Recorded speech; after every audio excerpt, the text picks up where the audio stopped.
దేవునికి స్తోత్రములు. మీ అందరికీ నా వందనములు. ఈరోజు దేవుని వాగ్దానము. యెహోవా రెక్కల క్రింద సురక్షితంగా నుండినట్లు నీవు వచ్చితివి.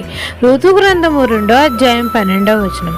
పరిశుద్ధుడైన మన తండ్రి అయిన యెహోవా రెక్కల క్రింద సురక్షితంగా నుండినట్లు నీవు వచ్చితివి అని మన తండ్రి మనతో సెలవిస్తున్నారు. మన తండ్రి అయిన యెహోవా పరిశుద్ధుడు కనుక మనం అందరము పరిశుద్ధత కలిగి జీవించాలి. మనం అందరం పరిశుద్ధంగా ఉండుటకు మనల్ని మనమే ప్రతిష్ఠించుకోవాలి. విశ్రాంతి దినమును పరిశుద్ధంగా ఆచరించుటకు మనము జ్ఞాపకం ఉంచుకోవాలి.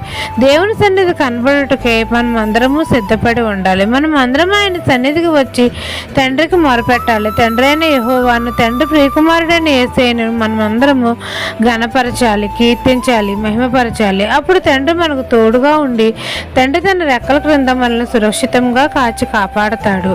తన కాపాడే దూతలను కాపుదలుగా ఉంచుతాడు. మనకు సంపూర్ణమైన బహుమానాలు ఇస్తాడు. మనకు రక్షణానందాన్ని దయచేస్తాడు. ఈ దిన వాగ్దానం మీ నా జీవితంలో నెరవేరాలని కోరుకుంటూ దేవుని సువార్తా పరిచర్యలో మీ సహోదరి. ఆమెన్.